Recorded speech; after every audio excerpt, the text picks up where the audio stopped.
If you have something that you want to say, a comment or a question, if you'll raise your hand, I'm gonna be standing up here, and I'll keep track of who raised their hand next, so that we can keep the meeting going.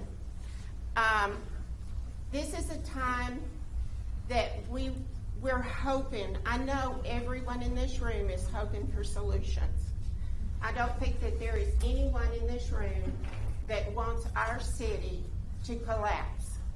And we're not going to. We're going to come through this just like families do. Clyde has always been a giving community and a family community. And that's what we need. So, you know, and can we ask if everybody try to be positive, even with your questions? Let's don't be doing any bashing if we can help that. Exactly, Lisa. We ask that if you know, we all have some anger in this, okay? But even in anger, we can work together, okay? So it's time to put our emotions aside. And if, you know, well, I'm just going to say a little quick prayer here, because I want us to do this the right way. And if you don't believe in prayer, that's okay. Just ignore me, okay? Because this is my moment. And I just pray, Father, that you just come into this meeting, and that you just have Holy Spirit here with us, that we come to solutions, that we not bash each other, that we come together so that we can walk down this road together, and we can journey together to find the solutions to these problems, and that we can utilize the information that we have and the ideas from the whole community to find solutions. We understand that this might not be a time when we have a quick fix, but Father, we just pray that we grow as a community, and that we grow in you as a community. And we ask this in the name of your Son, our Savior, your Son, our Messiah, Jesus, Yeshua. Hallelujah. Thank you and amen. Okay, so you guys, we've got everybody in place. Who has the first? Oh, and there are papers in the back. And if we run out of papers, we'll find some more to put back there. Some people do not like to speak out. And so if you don't like to speak out, there's a table back there with papers, and there's a basket. And so go ahead and write your comment, write your question, and put it in that basket. And we will read it up here and answer your question as best we can. And if you're not ready to vote, there's a table out front. Thank you, Lisa. Yes, this is very important that we all are registered to vote. We need to be involved from our community level up to our national level and make our choice. So So before you ask a question, Chris is going to give us some information, and the reason why we want to do that way is it may answer some of the questions that you actually have. So Chris is going to kind of step forward, and we're going to talk about that. Now, please, again, everyone here, you get to ask a question. This is why we're doing it at Town Hall. It's why we're doing it this way, so that we can talk. Chris will explain what we can and we can't talk about. As y'all know, there are still certain things that cannot be. Chris will explain that. But you're going to be able to ask questions, and maybe by the end of the night, even if you're not getting the answer you want, you'll understand why you're not getting that answer yet. And that's the main thing, is that we want to communicate with the community. We want to communicate with our citizens. We're going to do the best we can. So as soon as Chris kind of gives y'all some information, then by all means, Lenny, like she addressed it, just raise your hand, she'll call on you, and we'll get some answers going. Chris, you want to talk? Thank you, Robert. So thank you, everybody, for being here tonight. We truly appreciate it. I know that this whole issue has caused a lot of concern and angst. We are working through the issues.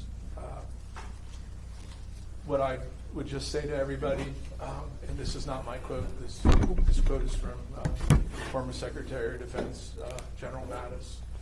People run organizations and people make mistakes. So let's resist the bitterness and let's find forgiveness.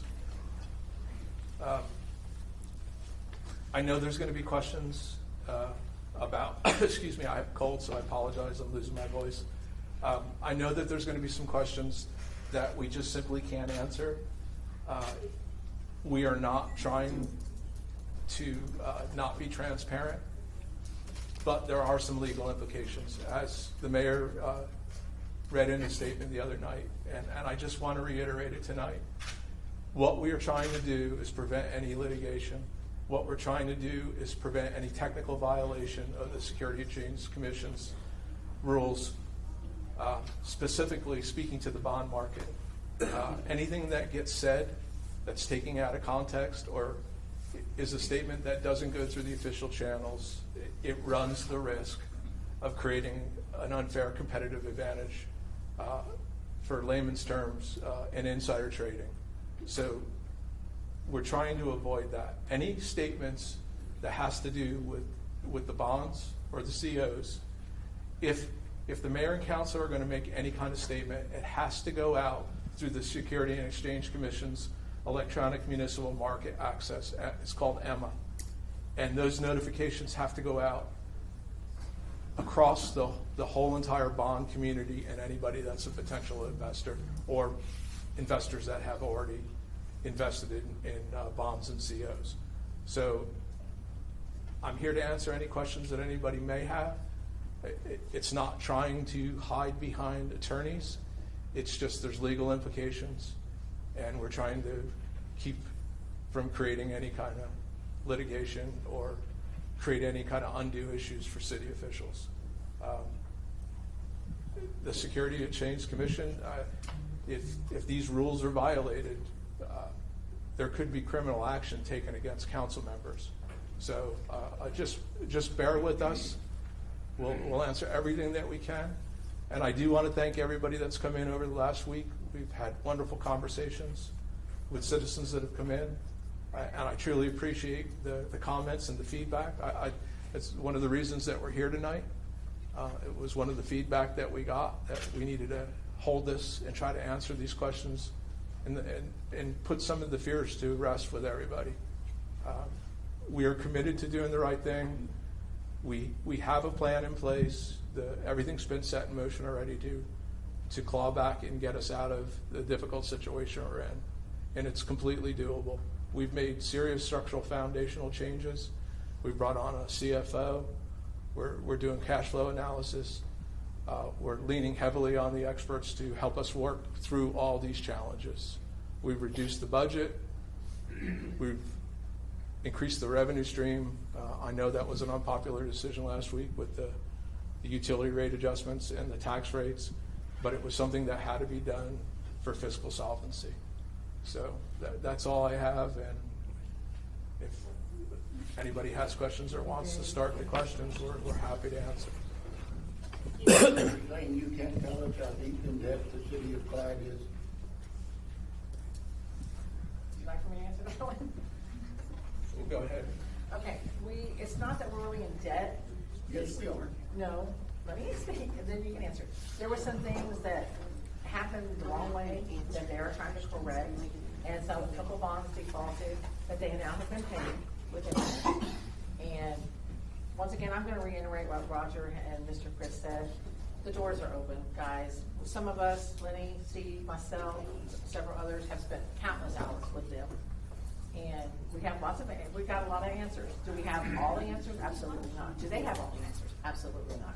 But once again, Why I was is Lisa speaking and not one of the council? because I was answering. They'll answer. We'd rather have the council. We'd rather have the councilman answer our There we go. questions. Actually, I wasn't Not asking citizen. the councilman anything. Okay, It was my and question. again, this is what we are going to try to avoid. He asked a question. Lisa asked if she could answer it. He said yes. At that point, she started trying. Now, he's asking Mr. McGuire, and that's fine. We'll let Mr. McGuire. But to have people stand up and start in on this is where we're going to get out of hand. So anyway, Okay, so so your if question was, and Mr. McGuire. yeah, Mr. McGuire. Yes, and let him. And I agree. Well, that's what we're here My for. question is three parts. I want to know how much money's coming into the city of Clyde. Okay. I want to know what our yearly expenses are, and I want to know what our total debt is at this time. I don't care if it's a bond debt or bank debt or whatever. What is our total debt? Because the Clyde Journal said that it was $45 million, and that was before Henner Chevrolet, the Henner Sports Complex was put in and the 5 cabins built out at the lake. Now, is that figure close? Okay. So. Is it close? Okay, let's let them answer that question, and then we'll go to the next one. Okay, so as far as, again, this is one of those things where if you come in and we can actually sit down and show you the book, we don't have that. Monday. And I'm assuming because of the 12-inch water line, you weren't in your office at 2 o'clock. No, actually, and I saw what you said about, okay, we're not gonna get in that. I don't want to either. was here and then had a meeting at 2 o'clock, so I was there. Now, unfortunately, the fact that you missed that and then left and said some of the, again, we're not going to get in that. So, yes, if you will come back so that we can sit down and I can show you the line by line by line, because we don't have that in here right now. We were hoping to have our water work program set up. I'm not concerned about water now. No. Because that's an inherited problem for y'all. Okay. We know it didn't start with you. Okay, but it's not the water, it's water work. That's the name of, Exactly right. no, water work is the name of the program that will allow us to put in all of the figures to show you everything from, we can go back 3-5 years, we can show you what's going to happen 3 or 5 years from now. We don't have it today. We were hoping to have it today, but through the course of our meetings at City Hall this past week, we wanted this town hall to happen sooner rather than later. So we're here now to try and help this out, but to have that particular financial number that you're asking for with everything that you're asking, imagine we have 19 accounts. You want to know how much everything is and how much it is and how much we have coming in, all of this stuff, and that's stuff that we can give you, but I can't give that here right this second. So Well, do you agree that people have a right to know? absolutely have a right to know. It's public knowledge. You can come in and ask for it every day This of the isn't week. Round Town, this is Right, Clyde. we've got another. Well, I'm not sure if he got his answer. So, okay, yes, Lenny, go ahead. Let's go to the So, next. just, Oh, okay. sir, I'll be in City Hall tomorrow, and I'll have all that information. I will be there. Yes, sir. And I'm gonna make everything you tell me public. I'm gonna tell you right now I am. We're not hiding anything. Why would we not care if you make it public? That's why we're here right now. Roger, please. I mean. Okay, you're right. You and I should not. Sir. Okay. Sir, Go I ahead, will sit Nick. down with you tomorrow. I'm at City Hall at 6:30 in the morning, so you come in at time in the morning, and we will I go will be over. there. I will go over everything with you. I see your hand, but there is another one down here. Go ahead, My Mike. question to y'all is, how did we get to this point? Why are we here tonight? And it's because the first thing we hear is, on TV, not from y'all, but on TV, that we had not made our bond payments. I wanna know, why haven't we, and why are we now here, and what are we gonna do about this? Why are we here? We're here because somebody messed up. And can we fix this, working all together? I'm not pointing at anybody, and I'm not saying anything, except, what did you do to get us to this point, and how are you gonna get us out of it? So, And why are we paying for it?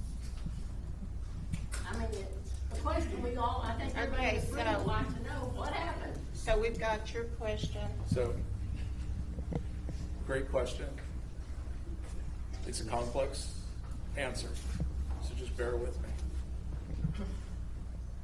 Over the last 3 years, the utility side has repeatedly lost money.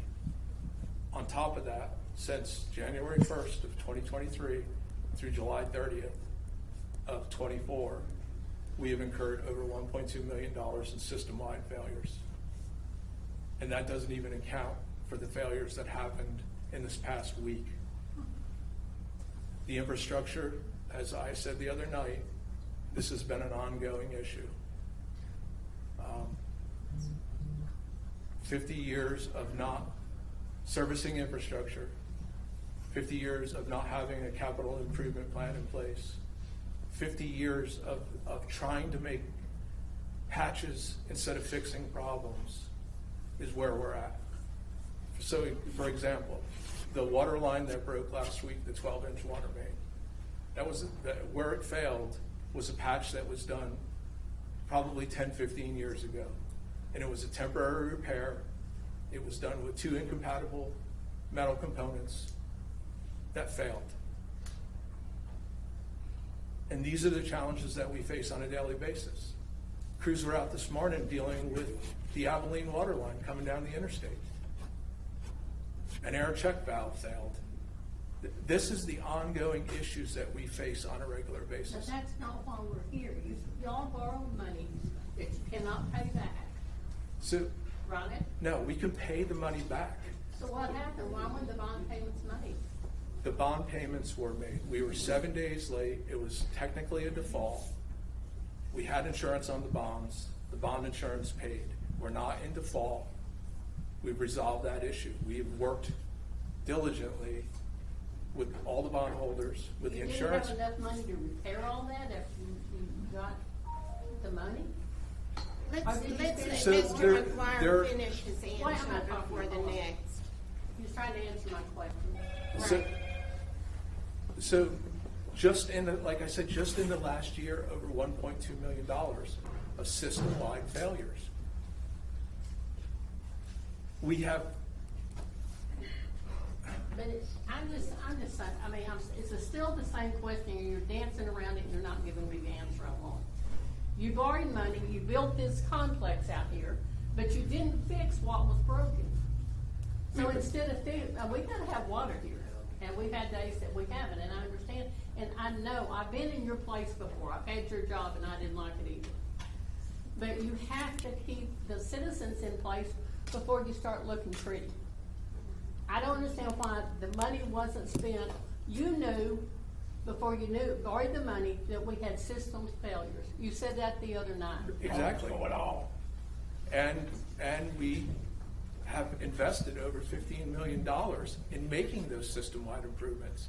Again, you're talking about infrastructure that hasn't been touched in over 50 years. It's impossible to predict when these things are going to fail. There's been no capital improvement plan. There's been no utility master management plan to address these issues.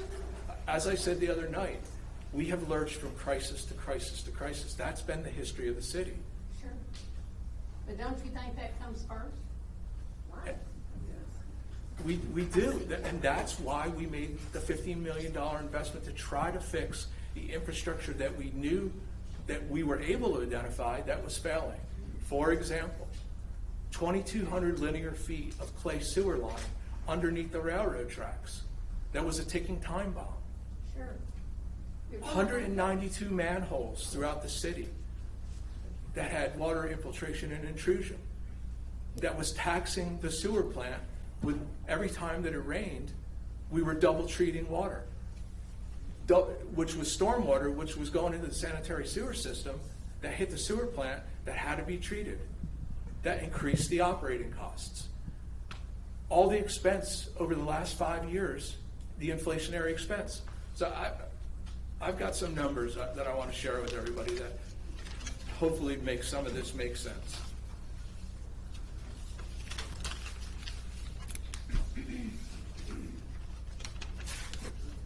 So on the water production side, our chemical costs on chlorine alone have gone up 87.3% in the past 2 years with inflation. The alum and all the other chemical materials have increased by 99%. Our insurance has increased by 64%. Electricity has increased by 19%. Pipe, which is required to fix every single one of these failures, has increased in In October of 2019, we were paying roughly $1 per foot for PVC pipe. And that skyrocketed to over $4 a foot, and it's gone up even higher than that. We've seen a 400% price increase on trying to make these repairs. The California Street Sewer Line, when that failed, that was over $250,000 that was completely unplanned for. There's no way to predict the whole entire city street. You're gonna have that always, so what I'm saying is, why can't we focus on what's broken instead of getting sideways on everything else? Yes, sir. Okay, can I answer a portion of that, and I'll be very careful Sure. concerning the bond and the CO. Yes, sir. So, it seems like, so I'm asking you this, it seems like there's almost the assumption that each one of these things happened all overnight, i.e. the sports complex. So your question was, you asked, why did we build a sports complex when we had failing infrastructure? Okay, so we have this major failure of infrastructure, that the $250,000 on California Street. We have what's going on right now in Daly. So those daily amounts are built into what we work on all the time. So we're trying to replace infrastructure. It's obvious that we can't dig up every single line during the town and just replace everything. Right. One, we can't afford it. Right. Two, there's no way we could disrupt the entire town like that. So along with everything else we continue to do on a daily basis, i.e. run the city and do what we try to do the best we can, 3 years ago, okay? Right. 3 years ago, prior COVID, prior the inflationary response that we've had in the last 3 years, we start looking at what can we do for our city? What can we do for our community? What can we do that will generate revenue and help bring in sustainability to our town? One of those options was a sports complex that we started working on years ago.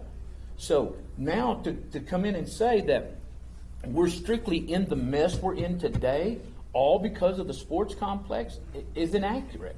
Now, it may look that way because of the timing of this, but it's inaccurate. The fact is, we started on the complex over 3 years ago. The sports complex has only been open for less than a year. We still feel confident about, and again, now we go to revenue generation and bonds and payback and all that stuff is where we can't speak on that part, so. But, we have to pay our bonds, we have. Absolutely. We can't work out of our means, like the Absolutely. household, you got a budget, you gotta stay with it, and I know that. And absolutely, we never intended to work out of our means. Thank you, ma'am. We've got other Go ahead. people. Go ahead. Sir, you were next. I've only lived here for 2.5 years, so I'm new, especially by standards. But just in the past 8 months, you're talking about raising my base water utility rate by $55. Now, my water portion of my water bill every month is only $60. And you're telling me we had the $20 increment for water and sewer a few months ago. We're talking another $35 now. And then you're talking about raising city taxes, raising taxes. So, number one, how are you, or we as a community, going to try to draw people to come here or to stay here when once a month, once every 5 weeks, we get a boil water notice? Every 3 months, I get a letter in the mail that said, oh, by the way, 6 weeks ago, we failed the entire month of July for our water treatment, and I'm getting a notice at the end of August. How are we supposed to survive if we have these things constantly happening? People at Clyde, I'm not moving there, much less staying there, because number one, I can't trust the water on a daily basis because you're telling me 4 weeks later I got bad water a month ago. So, That's a really good question. And before Chris finishes, I'm going to say it, we've never failed for an entire month. When we have those failures, when you get that notice, and I get it too at my house, when we get that notice is self-reported. We tell TECQ that we failed on that. And that failure may be as small as one little minuscule particle of that failure. And it may have only lasted for 1 minute. It may have lasted for 5 minutes while they changed the filter. And because we self-report that to the state, to the standards, they know that. Now, it is federal requirement that you then, all of our citizens, be notified. So you get, like I say, by the time the report is even received at TECQ, the problem's already been fixed. But we have to make that notification. So we haven't missed, you didn't have a full month of water. But that's So- not what the letters say. They just say, hey, we failed in July. Yep. Okay, great. So a day, a week, a month? So, Okay. Let's let him answer the question. All right. so the notices that have gone out they've been turbidity based. We've had tremendous challenge. Excuse me, apologize. We've had tremendous challenges as the lake levels dropped. We're picking up a tremendous amount of organic material off the bottom of the lake. And it's overwhelming when it gets to the water treatment plant. It's overwhelming the filter systems. So the turbidity levels that have gone over the maximum 0.3, you're talking less than 0.01%. And if everybody reads the letter, it's a precautionary notice that when the turbidity level spikes like that, there are, if it's not corrected, the potential for health concerns. They've all been corrected. For the past month and a half, we've been on Abilene water so that we can resolve the filtration issues. But meanwhile, we've been drinking Can- water can and all we- that. But aside from all that, how is Clyde supposed to keep or attract new residents if the water utility rates are basically just for connecting, doubling in 8 months, and the raising of taxes? How are people supposed to want to come here with all the issues? Well, that's a valid question, and that's a concern. We're trying to navigate through this. The water rates are historically low. I know nobody wants to hear that. We've had Texas Rural Water Agency and we've had the Texas Water Development Board that's come in. It's done the analysis. The operating expenses exceeded, and still to this day, until these adjustments were made, were exceeding the cost of producing the water. That's what this is about. We've kept the per gallon rate as low as we possibly can. It's less than a penny a gallon. This is to cover all the inflationary costs. We're painted into a corner where there's no easy options. The utility systems have to survive. It's not just, everybody depends on clean drinking water.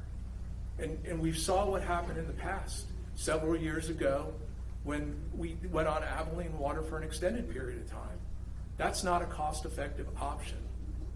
So we're working diligently to overcome it. Part of the infrastructure upgrade was to get off the old filtration system that we use at the water treatment plant. It's essentially a giant swimming pool filtration type system. It's sand, it's anthracite, it comes through the Claricone, it filters down, it goes essentially through swimming pool filters. We are changing that to a state-of-the-art membrane filtration system. That filtration system should come online within the next 6 weeks. That will remove all the sediment. We shouldn't have the issues with turbidity any longer because we have the right water technology in place to solve that. But we have to overcome the system-wide loss. We cannot continue to sustain losing money on the utility side of the operation. The enterprise fund cannot do that. We've absorbed the cost for the last several years of all these increases. And it's just not viable to move forward. We have to solve the structural issues behind it. And that's what we're attempting to do. Chris, can you move up a Before little bit? we- Folks are having a lot of trouble hearing you. Okay. Yeah. Certainly. And before we go to the next question, can I just ask, we want everyone to get a chance to speak. We're already 30 minutes into the meeting and 3 people have asked. And this gentleman's been back here with his hand up for a long time. Were you finished, Mr. McGuire? Are you ready for me? Yes. Okay, go ahead, sir. So, given the aspect that we all just got our taxes raised, there's been an increase in the utility bill. Is the current tax revenues that the city's gonna receive enough to be able to take care of the current infrastructure without bringing anybody else into the city? Yes. And if not, so they will be. So what's the plan with the current tax revenue you've got and moving forward to take care of all the old infrastructure that's affecting everybody else? So that's what we're trying to resolve is to build up the capital refund, the capital improvement fund reserve. So we wouldn't see another increase like next year and beyond that, or how's that gonna work? In theory, we shouldn't. Yeah. I'm not gonna sit here and say that situations don't change, that things can't happen that are unpredictable, but I can tell you, with working with the CFO, working with the insurance carriers, working with all the professionals that are helping us navigate through this, the Get Well plan is in motion. The structural reforms are in place to do that. The added recouping the cost, the $35 adjustment of costs, the utilities, and with the tax rate will help us build up a capital reserve fund. And that will become the rainy day fund, so as system failures happen, which we know are going to happen, until every piece of infrastructure is replaced. The average age of utilities in the state of Texas in the ground is over 50 years old, and ours far exceed that. The drought has compounded all the issues. So as the soil has gotten drier and drier, everything's shifting. Things that, like the 12-inch the other day, we got a series of rain, the ground moved again, it got hot and dry right behind it, and that temporary patch failed. What we're trying to avoid is these temporary Band-Aid approach fixes to stuff. When we see the issues that are in front of us, we're trying to resolve those issues. We're doing utility mapping so that we get a fuller appreciation of where the vulnerabilities exist in the system. And we know that they're out there. Short of digging up every single street in the city and digging up people's yards and easements, we're trying to avoid that. But back to, I guess, the question, the point that you're trying to raise is, yes, these adjustments are putting us on the solid footing to be able to absorb any kind of shocks to the system. How long do you think? If like this is a failing infrastructure, it's been failing for over 50 years, and we're timing out of that. So how much time is it really buying us? It's buying us enough breathing room that we can build up reserves and then go after big chunks of infrastructure. So to that point specifically, we're going after grants. So we did get the grant that we did the sewer line replacement on.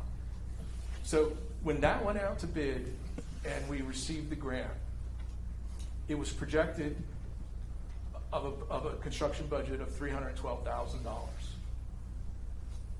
In the time that it took for the grant to be approved, for the time that it took the engineering to be put in place, that cost escalated from $312,000 to $819,276. That escalated in less than 18 months. And we had to scale back that was going to be a water and sewer line replacement project. And the most pressing need was the sewer. So we had to not do the water infrastructure and fix the most pressing need, which was the sewer. Because what we did not want was another catastrophic California street failure where we're replacing a mile of infrastructure. And we understand the impacts that happens when there's sewer failures. We know that not everybody has on their home insurance policies the provisions that if there is sewer damage, that your insurance company comes in. We dealt with that with citizens on California Street. This is what we're trying to avoid. Very good. There's a lady back here that has had her hand up. I just have a couple of questions. The first one is, and this should have already been answered, so I apologize. In what year were the water rights procured from Fort Allen? 2013. 2013. 2013. Okay, so why has the pipeline not happened? Is the city of Abilene the one blocking that, or is that a rumor? So, no, the city of Abilene hasn't blocked anything. When the senior water rights were purchased in 2013, yes, there was some difficulties. There was litigation. Those issues with the city of Abilene have been resolved. Okay. The city of Clyde and the city of Abilene have a fantastic working relationship. Okay, so why has there not been any progress on the pipeline then? So the senior water rights were purchased back roughly 11 years ago. Okay. It was tied up in litigation, and then it took all the way till 2022 before the last easements were granted. So you're talking about roughly 26.3 miles of pipeline that had to be laid. And it crossed in multiple counties, across multiple landowners. Right. For the most part, landowners granted easements, but there were several individuals who did not and refused to grant easements. And it took the legal system, we had to work through the challenges, and it got to the point where the city was willing to go eminent domain to secure the rights and to secure those easements. Those easements were finally granted. The engineering still wasn't complete on it. When the engineering was finally completed, which was roughly a year ago, we started getting the cost estimates back from the city engineer on how much the cost has increased. So as the numbers that I just laid out that we're dealing with internally, that factored across the whole 26.3 miles of pipeline. So what was originally, back in 2013, going to be a $12 million project with a $5 million grant from the USDA and a $7 million funding bill on the city side has escalated north of $30 million. So when you said that there was a grant, so have we received that grant No. money already? No. Or is it sitting there for us to No. use on The it? grant was part of the USDA funding package. Okay. They were willing to do a $12 million project with $5 million in grant money and $7 million that was going to be debt. Okay. So I guess my question is that 5 million there still for us to use So, to go toward that? so no, because we did not meet the timeline to get the project approved through USDA. So we don't have that $5 million grant to move Well, forward with? Not in the USDA funding piece. Okay. But what we have done is we've met with our congressman. We've sat down with Congressman Williams. His office is working with us for other grant money that's available. There's a tremendous amount of grant money out there right now in the Infrastructure Reinvestment Act. We've also met with the Texas Water Development Board, who receives a tremendous amount of federal aid and then disperses those funds to the cities. So it's an all-hands approach to secure as much grant and funding availability that's out there. We've even asked, and I don't know if this will happen, but we've approached the senators and we've approached the congressmen from our city congressmen and the surrounding districts. We've laid out the case, we've laid out where all this cost escalation is, and we've asked inside the Investment Act, there is roughly $8 billion worth of infrastructure dollars that are earmarked towards the Western United States to specifically help small communities deal with water infrastructure. So we're asking, and it's an ask at this point, and the congressmen are going to have to make this decision.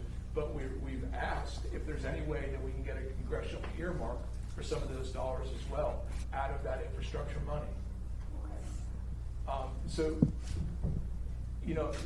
That seems to be an issue that keeps coming up, that the city bought a pipeline. The city purchased senior water rights. Right. That was all that was purchased. So there was never a pipeline money that was allocated or spent. That's what the water bill was for, that's why we saw 3 increases over 3 Can you years. wait? There are other people ahead of you that have got their hand up. I have a question I was saying. I was just emailed, since it's gone up 2.5 times. Lisa, original. there's people back there that have It's had on their the- it's on the same. I'm trying to get, I see that. There was, And you're at this table. there was a hand up.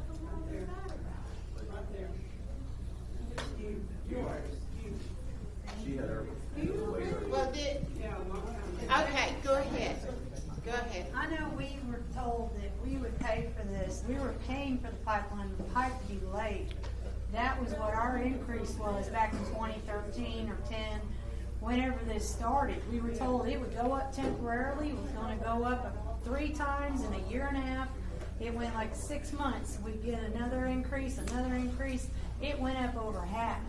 And if we were told that's what that money was going for, that we would be paying until that pipeline, that was basically a payment for that pipeline. And we were informed that once this was all secured, that the money was gonna be where it needed to be, that the water bill might actually come back down after everything was set in stone. And that never happened. In fact, it became the city joke after a year or two later. Oh no, it was never gonna come back down.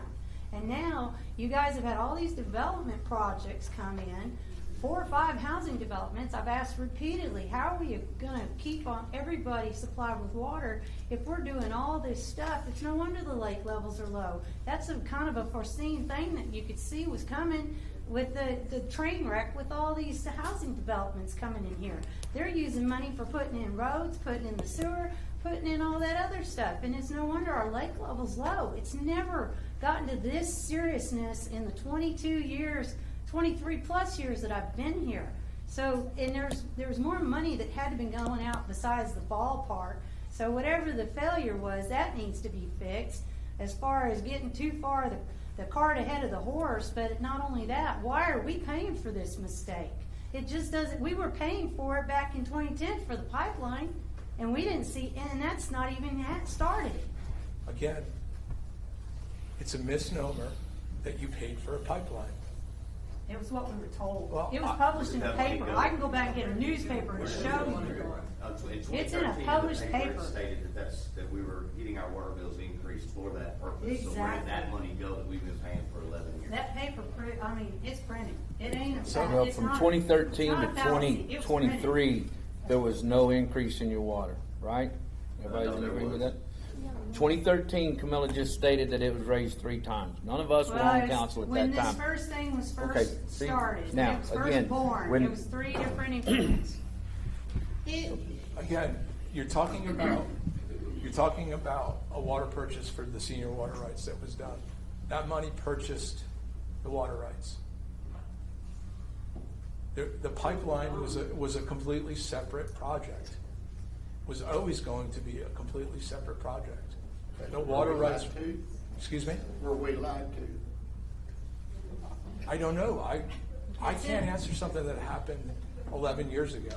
I don't know. We can't. Well, Can't we? And that's what this question's on.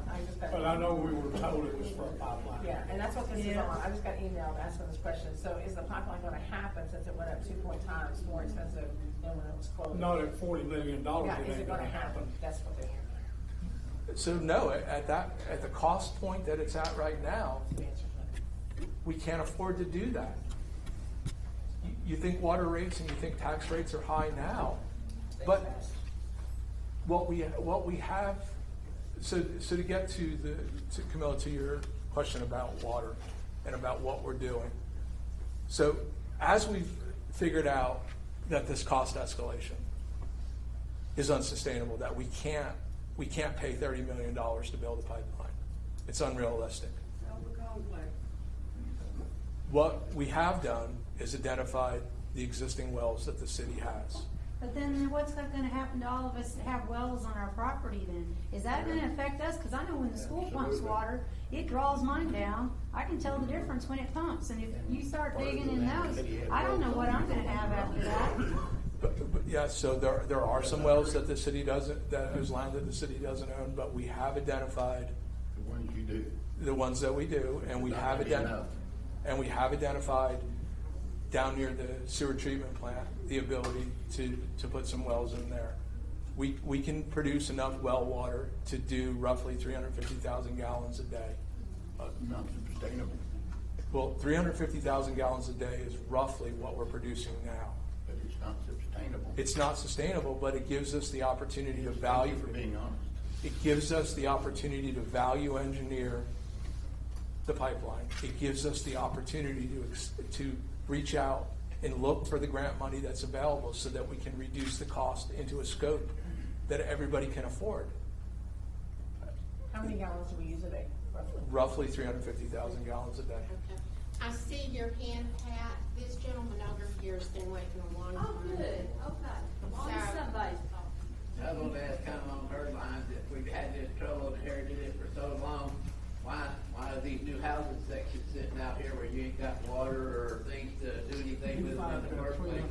$16,000, by spending money on. $1,600, that's how many. A house developer didn't do them, otherwise there'd be houses in there, cause I've done houses most of my life, so I know the city bought that and did that. Yeah. So why you doing spending money when you can't fix what's here, why you add more, that's what I wanna know. Yeah. Part So- of it. Yeah, and I missed part of that question because they were talking up front here. What are you saying that the city purchased? No, on this land out here, building these little subdivisions with no homes on them. So So how are we buying that land and putting them roads in when you can't even fix what's here in the first place? the city's not purchasing land to build homes and stuff. Now there's developers that are putting in subdivisions around town, but that's on developers. That must be pretty different. I've done that all my life, and I've never seen a developer put in something out there and not have houses built on it in the first 6 months, much less a year and a half later. So evidently they were dumber than y'all are to put them out there without any water, I guess. I don't understand. Okay, and I am going to respectfully ask that we maintain some proper decorum, especially when we get the name calling. No bad word. No. I thought I was being. Yep. So, Excuse me. So the answer to that is that the city is not building these subdivisions. No, they're That's being developers. developed by developers. Okay. And the road, and the water line. The developers put the roads in. Can I go to okay, Pat, you were next. Yes, ma'am, thank you. My question's probably clear off of the spectrum, but, you bought some road paving equipment, I believe. Or you ordered some road And we paving canceled the equipment, order. I believe. And we canceled the order.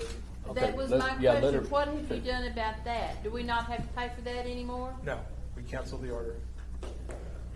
That was why haven't you canceled some of this other stuff? Like that big maintenance building down there. I mean, it's really nice. But the trash trucks, well, that brings up something else. By the time we get the trash trucks paid for, they're not even working. We're gonna have to buy some more. And you said that it would be cheaper on me to have the city pick up my trash than the people that were picking it up, but yet you've gone over what I was paying. So, Why didn't you stop your spending before you got to this point? You saw the numbers. I'm sure that every month when you had a meeting, everybody got the numbers of how much money we've got, how much money we owe, how much we got to pay, what we need to do. Why didn't you stop back there 3 years ago, I guess, and quit buying this stuff and adding to it? That doesn't make sense. so the the cost of trash that we were paying the contract for was behind payroll was the second biggest cost driver inside the budget. we're in a meeting. We were continuously getting bombarded with citizen complaints about the level of service. So we bought all new trash trucks. So we bought trash It's gonna trucks that wear out have. before we get them paid for. No, that's not true. The payback period on the trash trucks is 18 months. And we've increased the customer service because we're handling it. You don't come by and pick up stuff that we used to get to put out stuff twice a year on the curb, and you don't come by and pick that up anymore.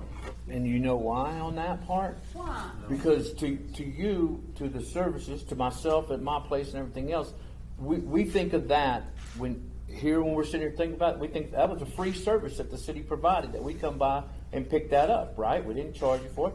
But guess what? It wasn't free. Somebody had to pay for it. The city had to pay for it. Where we were taking that and dumping it in Abilene at Republic's field, at their landfill, we were getting charged that. So it wasn't a free service. It was a service that we offered our citizens because we were trying to help. But it goes back to the sustainability of the fact that we haven't gone up on taxes, we haven't gone up on utility rates enough over the years. We haven't done this at a point that provides us the sustainability of running this city. So some things have to go away like that public service like that right there. But you're still getting quality service for your money. Now, I know a lot of people here don't agree with that and you don't like it, but it is the facts. What about the big maintenance barn? Did you see what they were working out of before? Did Yeah. you? So now I've seen online where people have talked about how the public works guys, they Not at deserve. that price. Okay, see, when you ask a question and we try to answer, we need that opportunity to actually answer. Okay. Okay. So Fair enough. when you look at what the public works department was working out of before, a rundown shack that used to belong to the EMS department at one time, a very small building that only could house one little office where we run different people through there, and a barn that was open to the elements for them to house their equipment and stuff. Now, we know, we've seen what these guys have done. Y'all have all seen how hard these public work guys get out there and work and what they do and when they're trying to fix our water and everything else.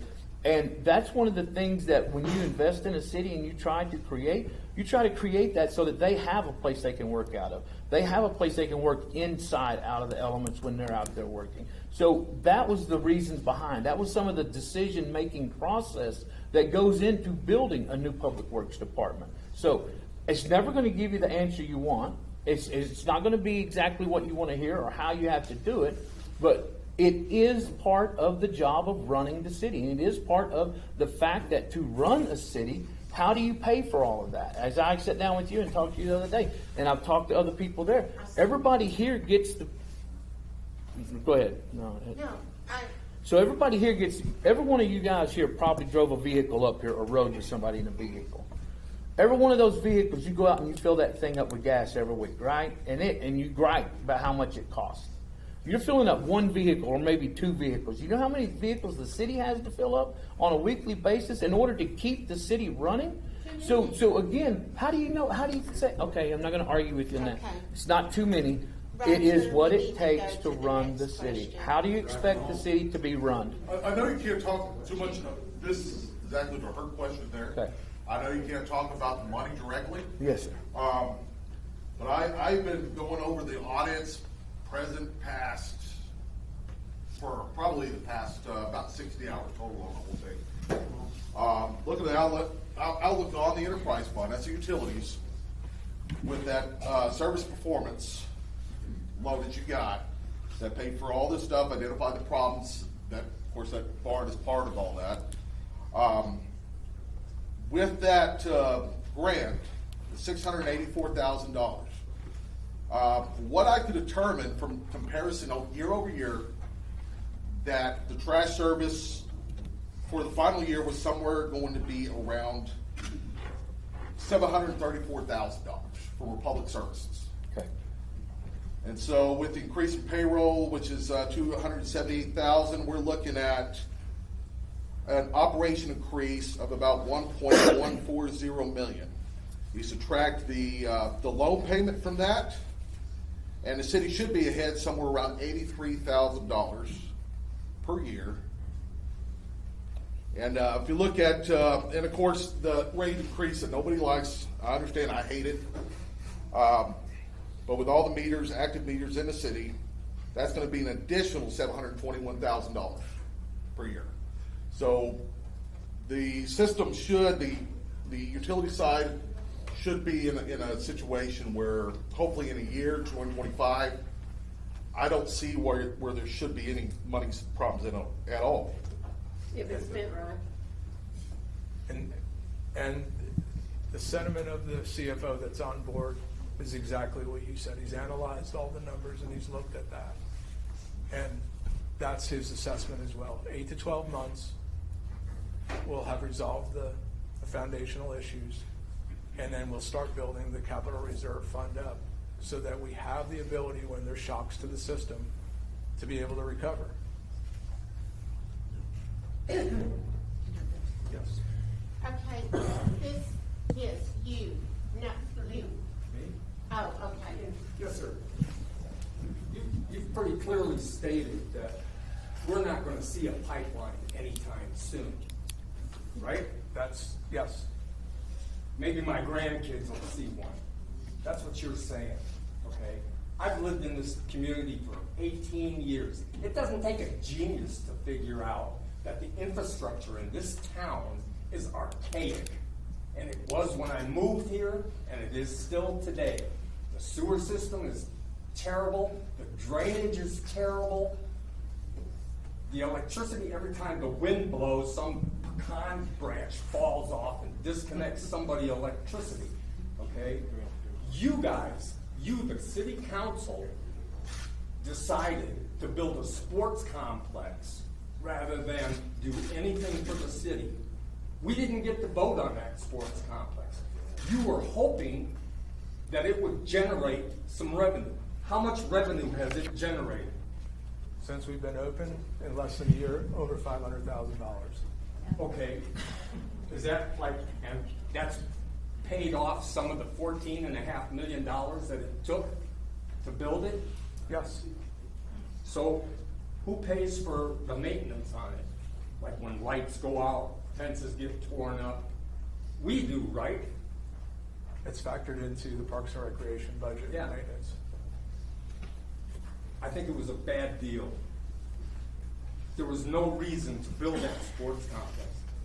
Those kids played football for years and years where they've been playing football. And they were playing baseball. All that sports complex is somebody's prestige. Somebody's, oh, look what I did. And now, we're not gonna get a water pipeline, which was promised to us.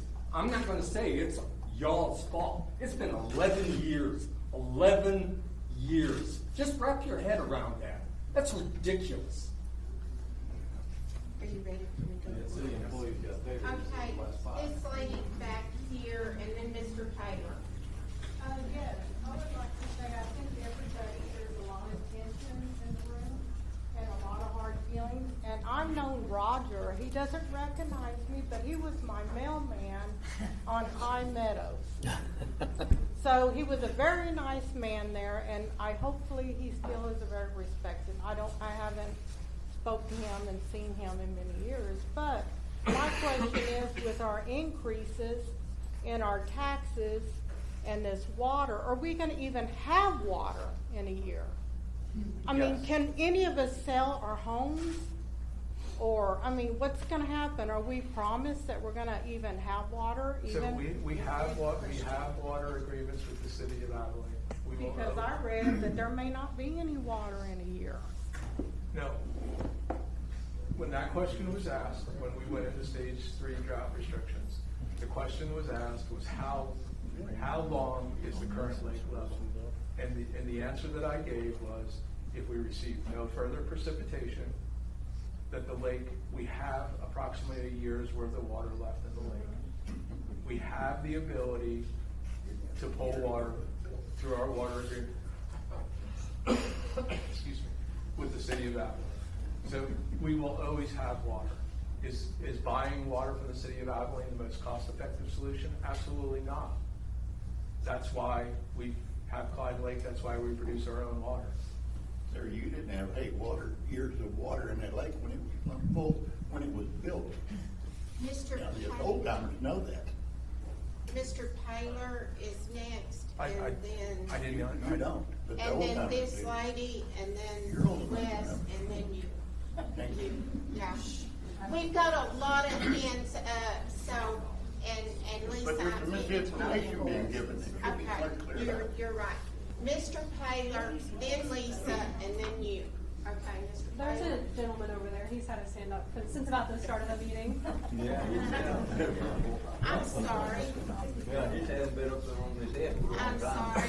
I didn't realize, I thought you were just sitting there.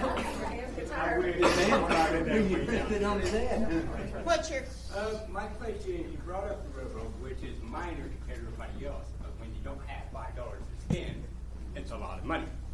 So when you said the dirt on the railroad tracks and all that kind of stuff, I'm under the impression that has to apply with the railroad corporation and not really to us. So why are we forking out money for things around the railroad? That is their. The water line that goes under the railroad belongs to the city of Clyde, not the railroad. And to be able to bore under the railroad in order to replace that clay line that went under the railroad, Okay. that is on the city's expense. That's not the railroad. But then it was a very long process of getting permission from the railroad to even bore under there to fix that line. So, but the line belongs to the City of Clyde, not the railroad.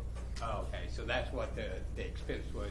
Yeah, that's what coming out that's what the problem was there. And so, of course, now dealing with the railroad's an entirely different animal altogether. Yes. So. That's why I was kind of confused Yeah. about myself. And so- I apologize to you, Thank you. sir, for waiting so long. I thought you was just sitting like this. Okay, Mr. Taylor. Are we buying water from Abilene? Yes. Yes, Are we buying water from Abilene? Yes. What are we paying for it? Connie, what is the, I'd have to pull the bill and look at it. They've had a rate increase over the last 4 years. I'd have to pull the bill and look at it, but I'm happy to pull that and give it to you. Well, years ago, we could treat water for about 68 cents. And when we had to buy water, we were paying close to $3. I don't know what it is now, but I'm pretty sure it hasn't gone down. no, But there's a lot of difference in when we're able to treat water, which we could be doing if we had a pipeline. But we have to buy water from Abilene, and we're paying, let's say $3 a thousand. That won't be far off. no. And we're losing money every month No, paying. we certainly are, and that's, paying that amount. and it's not sustainable. The Yes. last time that the city was on long-term purchases of Abilene, True. it was over $1 million And, worth of debt. Just a couple of things quick. Talking about water and services, we charge, on sewer rates, we charge residential $35 before you ever turn a tap, before you ever flush a commode. And then we add, $1.50 a thousand up to 10,000 gallons. They used to be 8,000 gallons, but anyway, things go up. We charge a $48 base rate right now for water usage before you turn a tap. That does not show up on a water bill, and I think it should. I've known it. I've known it for years, and just, I've never addressed it. But people don't know what they're paying for. They don't know how much they're paying because they don't know to figure in that $48 that they're being charged. We're about to add $35 to that. I don't know if it's going to be added to the water bill, the water part of the bill, or if it's going to be added to the sewer part of the bill, or some of both. But all of that total is going to total $118 before you run a gallon of water through your system. And I think somehow or another that ought to be able to be shown on a utility bill where folks know more about what they're getting. It may be hard on the sewer part, I understand that, but it shouldn't be hard on the residential water. No, you're absolutely correct.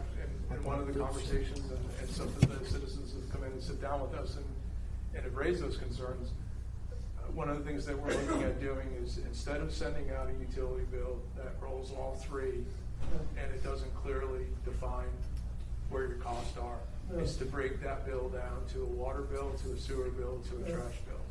But like I say, we're about to charge a base charge of $118. I guess starting the 1st of October, I presume. They passed, and people don't know what they're paying. They think they do because they try to figure it out.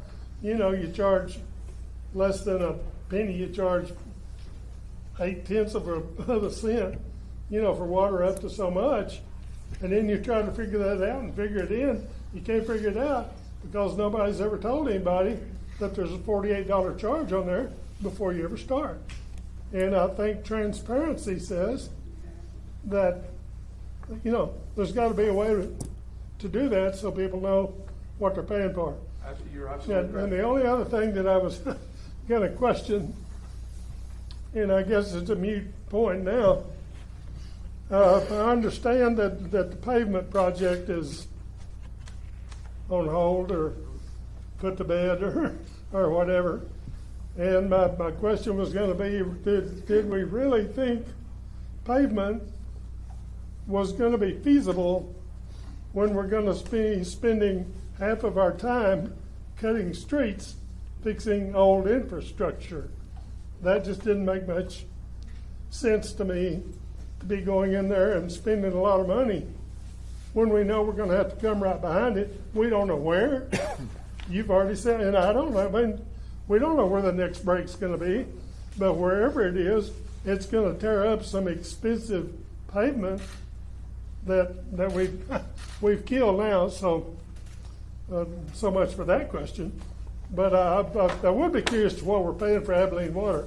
I know it's a whole lot more than what we're charging. It's extremely expensive. Yeah. And that's, I mean, for this past 6 weeks. And we went up, the council voted the other night to go up on water rates. I don't think anybody caught it. It was there at the end of the street. We got $35, we So got this, we got the that. $35 is split out across water, sewer, and sanitation. Yeah. So $12.50 to the base of water, $12.50 to the base of sewer, and $10 to sanitation. But we went up on rates also, right? No, Per we did not gallon? go up on rates. Everything stays the same? Everything is still .0085 cents a Same gallon. schedule? Yes. Per thousand? Yes. No, per gallon. Well, I mean, so many gallons used. You know, and nobody knows that. You know, nobody knows you pay less than a penny for up to 6,000 gallons. And you pay almost, you know, you pay more up to 10,000 gallons, and you pay more for 11,000 gallons. Nobody knows that. I've been in this business before. Thank you, Mr. Paper. This lady back here, you, in the black shirt, you've had your hand up a long time. Good evening. So, first, I think there's a lot of anger in them because you have a lot of people that are on fixed incomes, and they're trying to budget those incomes, and as prices have increased, inflation and all of those things, those of you that are sitting around maybe making over $100,000 a year, some of our older residents are not in that ballpark. So now you're building these developments. Are you still approving building permits to build these homes when you don't have enough water? Have you talked to the Army Corps about a water study, and can they dig out Clyde Lake, make it dig bigger? Have you done a survey with them? Sir, my understanding is you were prior government. So you should know that Army Corps is a feasibility process for you to look at and go through. Have we contacted a water systems engineer? We have some of the best engineers in the country that will work with the Army Corps and will work with cities to develop water systems that don't have to necessarily be millions and millions of dollars. You took $14 million to build a sports complex that 90% of your people in Clyde aren't going to use, and they can't afford. What are you going to do as council members? Because I'm sure it wasn't ill intent. I'm sure the intent was good. But what are you going to do to help those citizens that can't afford that extra $35?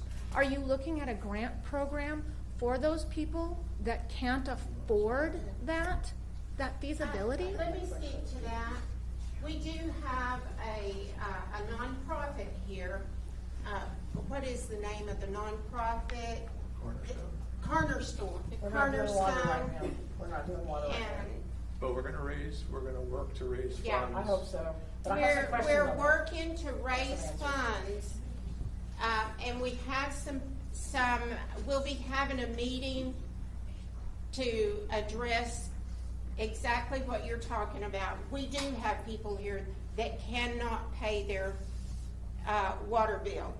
Joe is Director of Loving Care. I'm sure you feel helpless many times when you hear these people, because at one time I was Director of Loving Care here.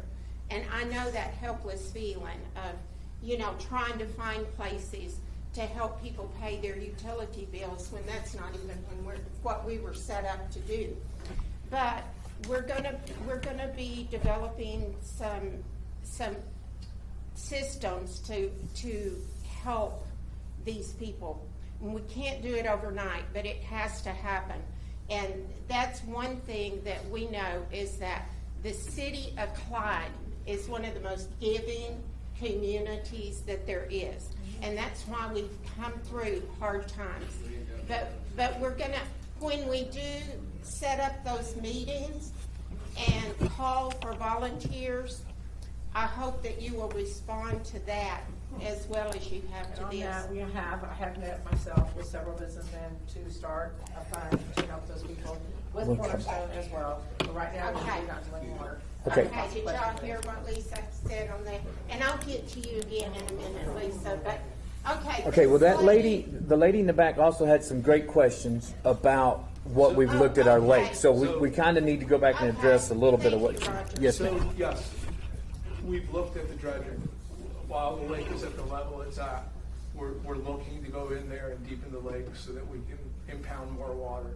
But have you contacted the Army Corps of Engineers out of Dallas Fort Worth so they can help you with that? Not yet. We've been working through the city engineer. And you know it's not gonna do Okay, okay.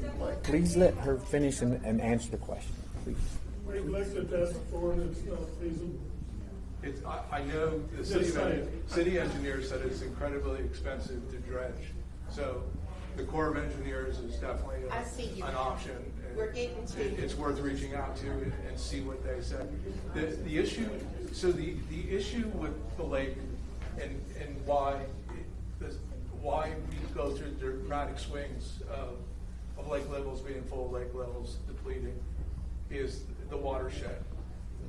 When the lake was built, we couldn't impound water, especially the stormwater. So stormwater, for example, if we could capture that stormwater instead of it running down through Kaiser Creek and then eventually into Lake Brownwood, we would have a constant lake level. So one of the options that we're exploring is digging behind on Kaiser Creek, behind the water treatment plant, the sewer treatment plant, is digging a deep tank to be able to capture some of that water runoff. We would not technically be violating water rights as long as we didn't create a dam that held the water. So it's the same challenge that we have with the watershed. The water has to come behind Ewell High School and work its way down. We can't stop ranchers and landowners from digging stock tanks on their property, and more of them have been built along the way. So as the precipitation falls in the watershed, what we're getting is the true runoff at the lake is diminished. So yes, we're looking at all those. We're looking at all those options. But I will certainly reach out to the Corps of Engineers. You can actually, there's a gentleman that works for the Army Corps and water systems. Yeah, Good. We'll talk to him as soon as get some information. This is the feedback that the citizens that have come in and sat down with us. Everybody's had wonderful ideas and solutions, and we're not discounting anything that anybody says, and we'll run every one of these suggestions to the ground to see if it is truly feasible to do. We've had some awesome feedback in the past week. And none of it's going to be cheap. Let's just put the monkey out in the room. If any of you think you're going to get water for under $30 million, you're not going to. Not viable, sustainable, long-term water. It's not feasible. It just isn't. Not with the costs of labor, not with the cost of materials, not with the digging and restructuring that you're going to have to do. So what does that look like long term? And that's what we all have to wrap our minds around. I've only lived here now for 5 years. Came from a northern place, obviously not here. It's going to be expensive, and how do these people afford that? What are you going to do to ensure that these people can afford what they need and have what they need, so they don't have to sell their homes, or so they're not in a situation where they can't sell their home? That's my concern. And to answer your question, some of us are working on that, and we will be calling a meeting for that, and I hope you will come. This lady has been waiting a long time to ask a question.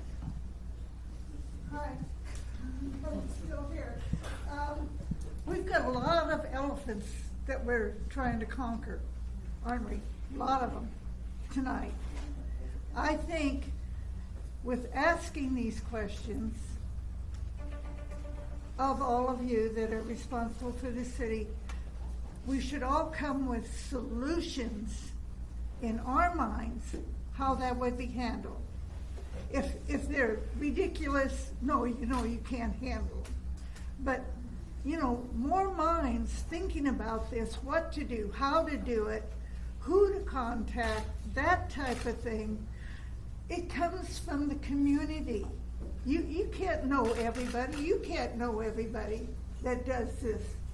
You have to have these meetings, or have to have it in the paper, or have to, I get so tired of seeing it on Facebook and that type of thing, that if you're going to come with a complaint, then come with your solution. If you don't have a solution, yeah, you can speak up. I'm not saying you can't speak up. But the ones that do have ideas, then bring those to the front too, to be considered. I couldn't agree more with you, ma'am. And I have an open door policy, and I encourage anybody that has thoughts or ideas or solutions that they want to propose, we're willing to listen. As I said earlier, it's all hands on deck, not discounting anything that anybody's saying. In this past week, there was fantastic solutions and ideas, and that's what we need more of. We need, if anybody has an idea, feel free to come to City Hall, feel free to reach out to me. I am more than willing to make time in my schedule to sit down with you, and we can run all these options to ground. That's how we're going to solve this from the ground up. And then reporting to us in the community, whether it's the newspaper or whatever way you get, here's our problem, here's some solutions, and see what response you get from the community. If you're just going to complain about it and be upset about it, that isn't solving it. What's solving it is getting the solution out there and then implementing the one that works. I wholeheartedly agree with you, and I think that the more of these town halls that we do, the more input we can solicit, we can solve these issues. They're not unsolvable. But I appreciate the willingness of people to come forward with ideas. And the criticism's fair. Nobody's ducking the criticism. And I understand. And I think I don't want to put words in council's mouth, but I think that I speak for them when we realize how angry people are. Well, I want to thank everybody for coming. I'm still, this is an honor to sit up here. I just want to thank everybody for coming, and I think we need to do this once a month, a town hall meeting. And I know there's a lot of anger in the air, and this is a small town. We all got to get together. We all make mistakes, but we can work around them. And I'm not an old timer, and I really appreciate your wisdom and your knowledge. Come speak with us. Open door policy. And I just love it. I like everybody I guess we had this many people in city council meetings. It's great. I thank y'all for being here. This is perfect. I love it. Thank you. Maybe you need to tell everybody when the city council meeting is again. I know most of us. Every second Tuesday of the month, 6 o'clock. You had your hand up. Okay. Maybe this has been answered. I'm trying to absorb it all in. I've been a renter here for about 3 years. Wanted to stay here for the long term. What is your backup plan if this plan of raising our prices doesn't work? Because my street so far has already had 6 people move out in the past 3 months. So there's 6 rental houses that is money that you're expecting to get that have already left because of all of the ripple effects of that's already happened. So what is your backup plan if this raising our prices doesn't work? The plan. Because it scares me. The plan that's in place is we've reduced the cost. We've lowered the budget numbers. We're working hand in hand with the CFO to get us cash flow positive, and then have the redundancy in the system so that we can absorb these shocks, as we know we're going to keep occurring. until every ounce of infrastructure is replaced. It's, What if you have too many people that are leaving because they don't trust it? And you are counting on those people's money and that water bill to be paid. What if you have too many people that left? And well, they can keep we've on been leaving? conservative in the figures of the amount of connections. So we factored in that there's going to be residents that move in, residents that move out.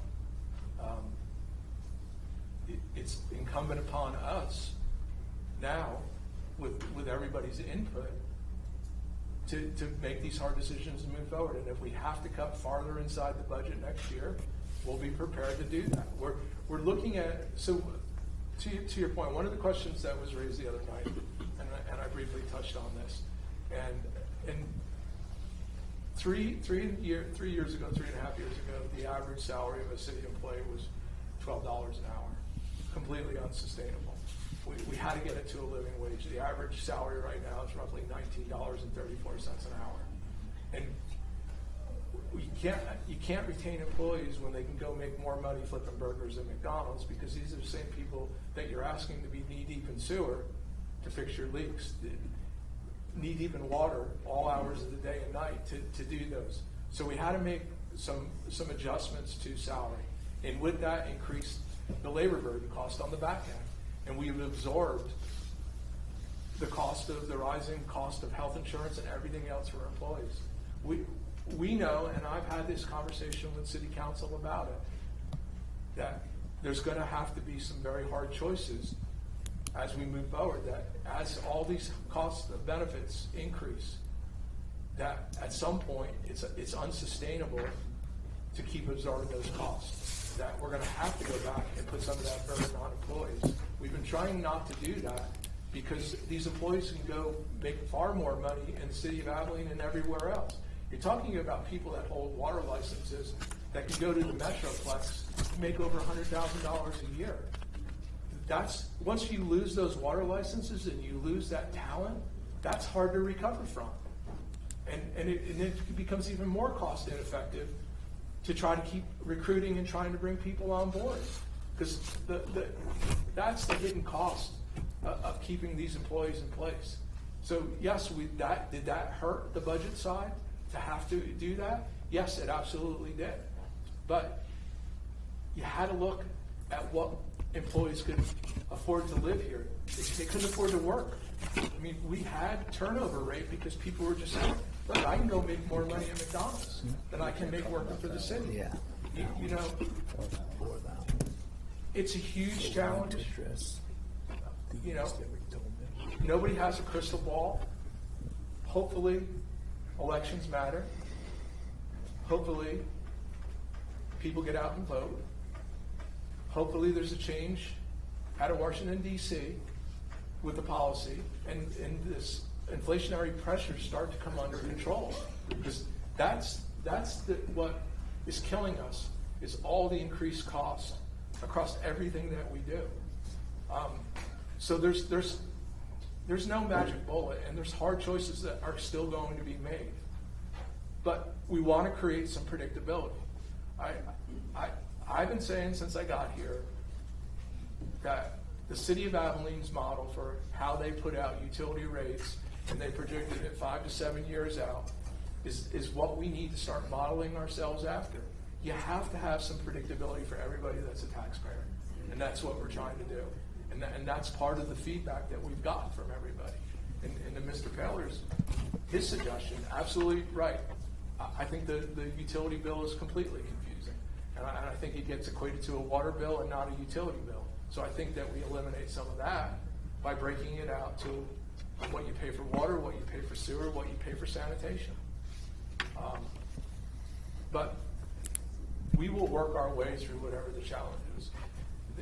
We realize that this is hard on everybody.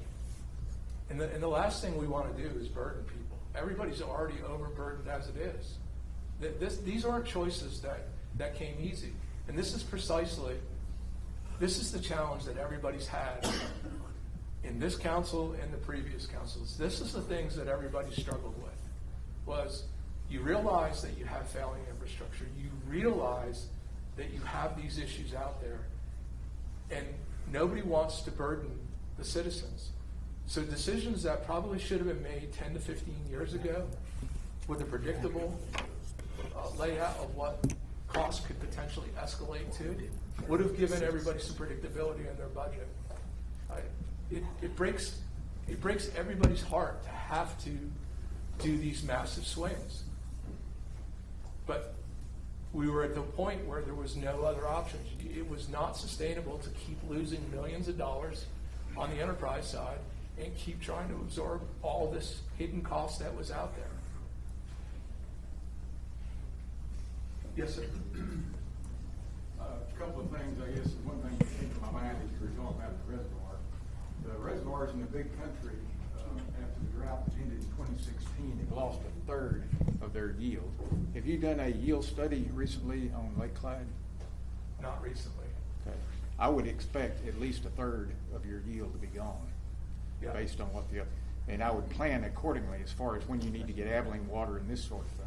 So you're absolutely right. And what we've seen in the last year and a half, as these last 2 summers especially, we've lost more water in evaporation than we were losing in what was actually being produced. The other thing that we were able to identify, and we've worked with the state on this, is the amount of water loss inside the system as a whole. So we, this past year, had identified almost a 20% system-wide water loss through all the leaks and all the repairs that had to be made. So we do realize that there are huge challenges out there. Climate, I'm not a climate warrior, but climate is a challenge. And it's something that we're starting to factor in. We're trying to get a better appreciation of how quickly the lake levels will drop, how quickly they'll be restored. And this is all part of the water analysis that we're doing right now. As the mayor said, we're working with a company called Waterworth that is helping us do this modeling and this predicting of where we're going to be, what the needs are. They're working hand in hand, looking at every part of our infrastructure right now so that we can have some predictability, so that we can have some models that we can share with everybody. So the very next town hall meeting that we do, we will be able to show you these models. And I was hoping that the full model would have been built out for tonight, but it's a tremendous amount of data that had to be put into the system so that we had accurate results. Well, I'm not familiar with them, but I guess my key question, and the question I hadn't heard answered tonight, is evidently you were late on a bond payment. Is that correct? Yes, we were 7 days late. Was it a bond or a CO? It was a combination. Okay, a combination. And what was the magnitude of the debt that bond was for, or the combination was for? We were $600,000 short in making those payments. Okay. What's the total bond package, though, is what I'm asking. How much money did you borrow? So it's split out among 6 other bonds. So I will pull all the bond data for you, and this is also where we get into where we have to be careful as far as the financial. No, but this is the bond. That bond. So it's not the bond. It's not. We're not speaking. Okay. To as that long as issue. we're still. What is? I will pull all that number for you and share that with you tomorrow. What was that money sold for? What was the purpose of that? For which ones? The ones that you were late on your payment on. One of them was the water rights. The water rights? Yes. Okay, so you haven't paid the water rights off yet, or that was just an old? No, the water rights. Connie, how much longer? And that was actually the one that we split, right, when we refinanced for. So that's why that shows in 2013 there's and 2023. Yeah. So I can get you the exact printout of every payment that's made to every one of the debt obligations. That was 2013A that was refinanced. Yeah. One last question. Prior to missing the payment, what was your bond rating? A minus. What have you had it Yes. resurveyed? What is it now? It's a B minus. B minus. Okay. Well, you're lucky. You're lucky you didn't go for lower than that.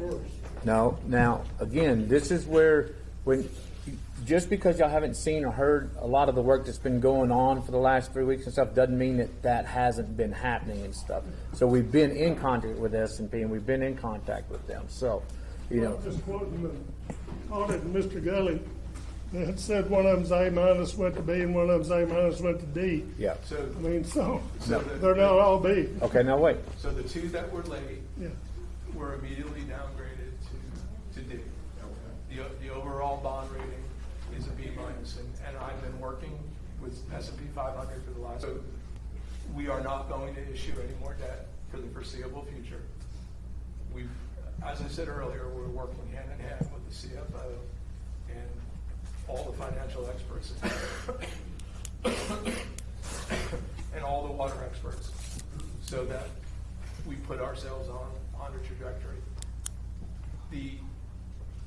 What we were trying to avoid was a downgrade below a B category to get into junk bond status. We're not there. Well, you are some issues over there. Well, we have some issues, and we've identified that, and we self-identified that, and we worked with S&P on that. So they've issued their rating, they've issued their outlook, they have acknowledged everything that we've discussed tonight and the position that we're in, and there's a way forward. We're just asking for a little bit of strategic patience as we navigate these next couple months and we get ourselves back cash flow positive, and we work through these systemic issues. I see you. Yeah. Can we go on? Yes. Okay. And then after him will be you, okay? I've spoken with a gentleman that was, I guess, part of the economic development that's no longer or whatever, and he had mentioned to me that they did a feasibility study about a complex similar to what we built, and they were told that it was not a good idea. Did we do a feasibility study before we did the complex? And if so, is it available? Yes. Okay. Yes, it is available. I'll share that with you. Awesome. And then the second thing is a lot of the tension, I think, for most people is when, I don't know how COs work. I've done some study on them, and it looks like it's supposed to be for maybe emergencies and stuff, not pet projects or whatever. But I think a lot of the tension that most citizens feel that I've come in contact with is we had no say in that. And then to, Mr. Mayor, I mean, you tend to come off real hot-headed and like you're frustrated that we're frustrated. Well, we had no say. Well, now, but every time I try to explain that, you're going to assume again that I'm hot-headed. I will reiterate it, and if you don't like the answer, then you throw that back on me. But here's the thing that needs to be stated, and this is what a lot of y'all are not going to like right now. We do not do business on raves and rants of Callahan County. We do not do business on. Okay, so you're addressing me and you want me to give you an answer, so allow me to answer or not. I had to finish. I started talking about it. All I'm trying to say is that sports complex was rammed down our throat. Lady made a great comment that 90% of the citizens of Clyde will never use that, never step foot on it. One, because it's too expensive. Two, because half of them are elderly. Okay. I'm probably one of the youngest people. You make notes. And I will. But all I'm trying to communicate is that if we foresaw all the infrastructure problems, and here's the honest thing that I'm trying to figure out. We say sports complex, but then you have a building across the interstate behind Napa, and you have all these other facilities that pop up, and I think we needed them, but we didn't have a say. And I'm just asking in the future, because most cities vote on these projects. And I pulled up the article and watching you do the interview with Abilene Reporter News and stuff, and it's kind of saying, yeah, citizens aren't going to have a burden with it. It's going to pay for itself and all this. And in politics, we hear that and go, yeah. And in politics, we hear that, and then it's not that, and then now we're having to burden the taxes going up and all that. And I'm sorry. I mean, it just doesn't look like it's going to make money or it's going to break even, and then we're loaded with that debt. And I guess my question is are you going to allow citizens to vote for multi-million-dollar projects and it be clear what the money's going to? Because I still don't understand it. I don't know where millions of dollars went to a sports complex, but yet we got a new police station, a new fire department, a new animal patrol. I don't know. It's confusing. And I think that's the transparency that we want, where that money went. Yes, Sam. Okay, this was supposed to be an question and answer session. First question off the bat, you could not answer him. If you come to my office, I will answer those questions. You should have been prepared tonight. Next town hall meeting, and this gentleman over here asked a financial question. How much in grants and bonds and whatever did you default on? No answer again. Next time you come to a town hall meeting, you need to have answers. Bring your finances, however much it takes, in your saddlebag or whatever you need. Bring them. Now, Lisa's had her hand up there Lisa's been up the whole time, but then after I that. have several questions. You might come to me last. No, it is last. We're already, yeah. We're past 8:30. Okay, first of all, okay, what is our baseline for our water? Before you turn on the faucet, what's the baseline as it is right now? With the base adjustment, $48. It's more than that, so what is it? It's down, as of October 1st, let me rephrase that, as of October 1st, what's it gonna be? It'd be $48 plus $10.50. So it's gonna be $58.50? So that's what it goes up. Like Jim, and when you said that a while ago, that's the, so your water, now the utility rate in whole is going up $35. Your water bill. Will be $58.50, correct? Okay, but that's what she's asking right now. $12.50. So it'll be $58.50, correct? $12.50 to the base of water, $12.50 to the base of sewer, and $10 to sanitation. Is the $35. That's the $35, but I'm talking about a baseline for water, it's gonna be $58.50, correct? So it's standing at $48. So is it $48 plus the $10.50? So yes. So $60.50. there. All right, Connie's got it. Okay, so then back to the sports complex. We're not gonna tear it down. We had said we would go until 8:30, and we're past that. Okay, so back to the sports complex. Is the school allowed to use it? Excuse me? Is the school allowed to use the sports complex? Yes, so that's an absolute blatant lie that's being put out there. Correct. That's why I want a correct answer. Yeah, it's a blatant lie. What was the lie? That the high school didn't have access to the sports complex. Thank you, correct. They have priority access to the two fields. And we made the complex available to Little League and softball as well, and no charge to them. Right. So, also, are we paying the people to come in and sit down with you to answer all these questions that you're trying to figure out as far as financing? Are we having to pay them? The Texas Water Resource Board and the Texas Water Rural Agency, no, we don't have to pay for their expertise. With the CFO, you are paying now. And then some of us were told we have to get information. We have to provide the information for the city attorney that our taxes pay for. Why do we have to pay for that when we can't come to the city and get it? Why? I mean, the questions. I'm not sure I the understand. finances, the financial records for the city. Well, when you ask for something, like you come in and you want to get the minutes from last month's meeting, or you want to come in and get something that's very simple, and in that regard that is able to pull up and get that, we don't charge you for that. You can it's public information. You can come in and get that any you want. I know the audit's online. But when you come in and you ask for 3 years worth of information on 19 accounts, and you want monthly statements, that's not readily available. It's not just sitting over there in a desk. Now that has to be pulled off the computers, and it takes employees time to do that. So we do have to pay for that. Absolutely, yeah. The state of Texas says the state of Texas dictates how that There's works. a cost.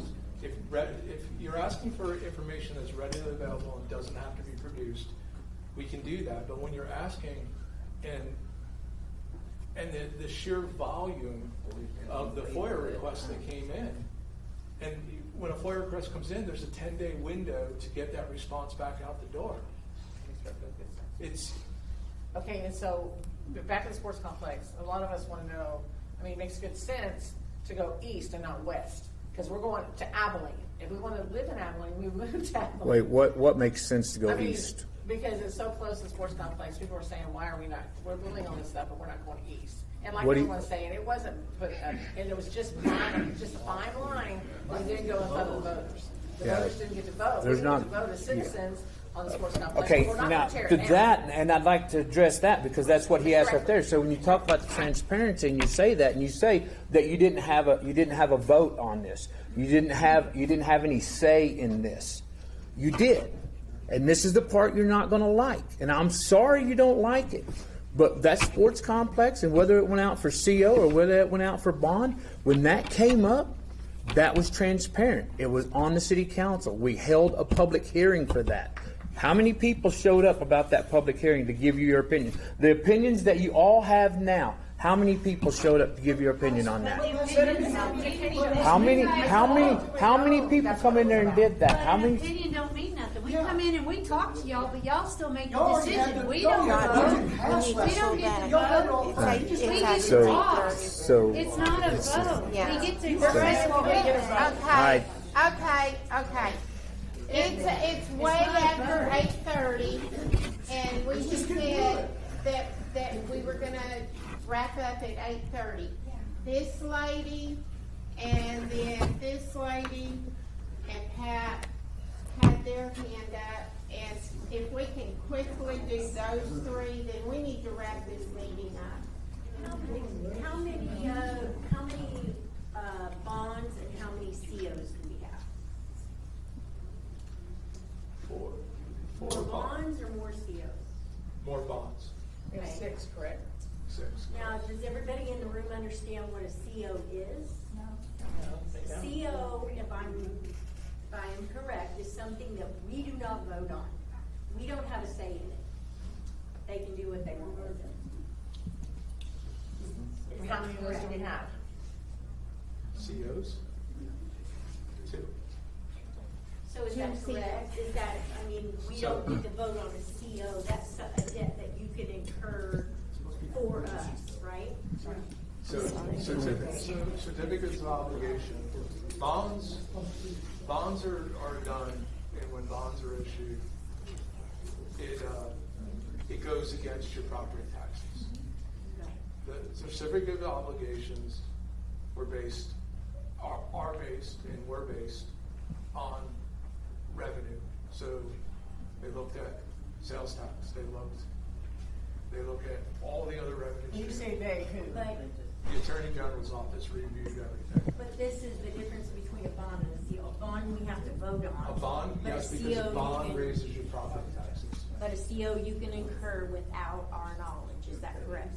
So there has to be public hearings, and there was, and it has to go to the Attorney General's office. And the Attorney General's office of the state of Texas has to give the approval before a city can issue a CO. So the public hearings were the city council meetings? They were on the agenda for public hearings.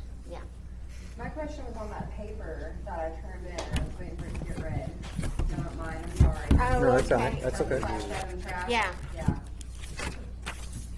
Which one? We have multiple. How much was the annual contract for trash service before we got our own? Yeah, the splash pad question. Yeah. The second one, please.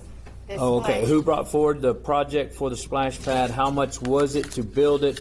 When did you realize they didn't put in a way to recycle the water? So the third question on that is we chose not to recycle that water to begin with, and you'd be mad at us for not doing that. But when we decided to put in that splash pad, it was with the ability at that time, with financing that we had available, that if we put it in right now, and then we can come back and put in another part. So if it cost, and we'd have to get the exact figures on the cost, but if it was $75,000 to put in the splash pad and $150,000 to put in the recycle part, and we didn't have all that at once, then it would be cheaper to put in the first part of it and then have that part paid for and done when we come back in to put in the second part. Now, second part didn't get done because, again, when these things started 3 years ago, when we started looking at this, we had one set of facts and figures in mind, and we're working within that.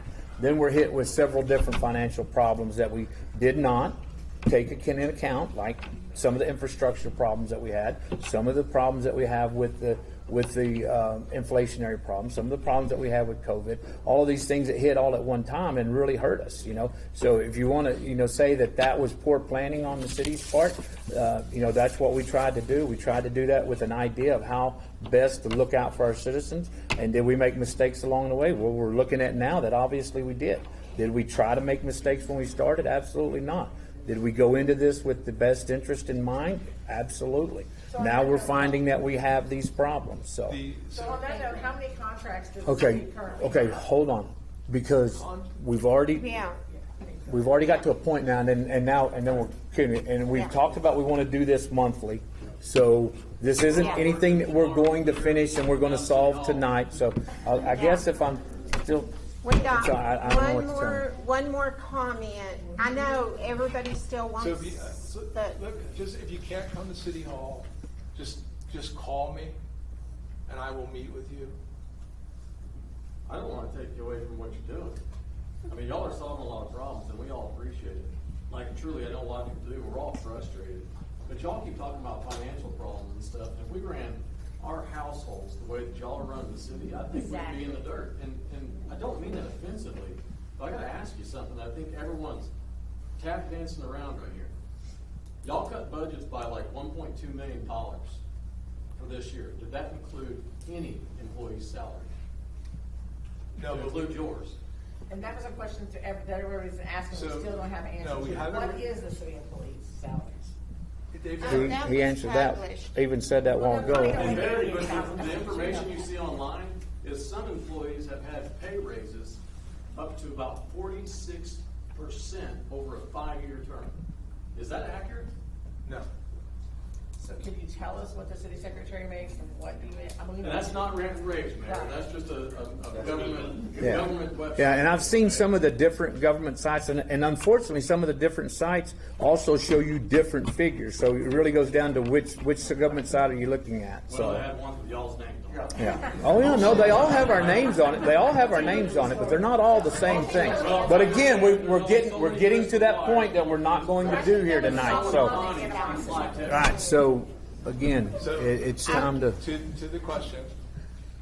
No, we haven't reduced salaries of employees. We've put a hiring freeze in place. Did you put a pay raise freeze too? Yes, there was. That is outstanding. I think that's an admirable thing that y'all Yes, did. we froze everything this year. If you're recognizing that y'all are making mistakes and you said, you know what, no more pay raises for people, I commend you on that. We did that. But can you prove that? Yes, it's in the budget. Outstanding. I think everyone needs to take that into an account. Can we all agree that a lot of mistakes was made 50 years ago, and these guys inherited them?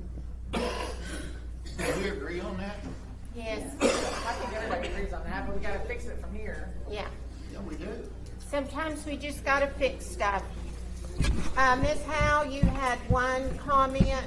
Oh, I was just gonna ask, was there a reason why you didn't want us to vote on, having that conflict? Was there a reason, I mean, why didn't you want us to vote on it? I would tell you that this right here is why I didn't want that. And it's not that y'all did not get to vote on it. Again, you have, like it or not, you individually have some responsibility to what goes on in this city.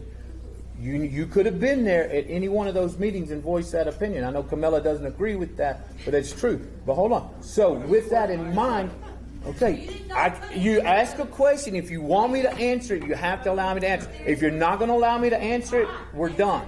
There's a difference between being able to voice an opinion. See, and right here is the point. Okay. Not Lisa, no. Pat had a good question, and I can answer the question, but I'm not going to argue over everybody else trying to horn in on that. So, see, and so Let's let Roger finish this. I'm not going to try and talk over Camilla. I'm not going to try and talk over her. That's my question. Yeah, let's have the mayor answer it. Mayor, answer. Camilla. That's what I want to know. Is my comment a vote? Does it count? Not that I'm aware of. But everybody else agrees what I'm asking. Is it a vote if I'm allowed to voice my opinion? I don't remember you saying, do you say yes, no? Do you take a vote on it? We don't get an option to say if we agree or if we do voice our You opinion. do get that. That's what a public hearing and a discussion is about. Okay. Gentlemen, I will meet with y'all afterwards and answer the question. Camilla's not going to allow this to go on. So if y'all want to talk, I'll give you the answer. But I'm not going to sit here and argue over her. Maybe just identify when those public hearings, like, where's that advertised? It's posted. So we have a city council meeting every right, and 72 hours before that is posted on our website, and it's also posted physically out front. There's a glass case in front of City Hall, and so it has to be. I mean, it's state law. It has to be. It's posted every time. No, but we can go on our website, which is not, again, it's just I got a question. Can I ask a question? That depends if you can call me a jerk. I apologize. I'll check on that. The only reason I did that, what you said on the and I apologize. Okay, I accept your That apology. was absolutely uncalled for. And I accept your apology. I told you for you. Okay, now if I come up here, will you answer that question? I'll look in there. Do you know the answer to that question? Okay, so somebody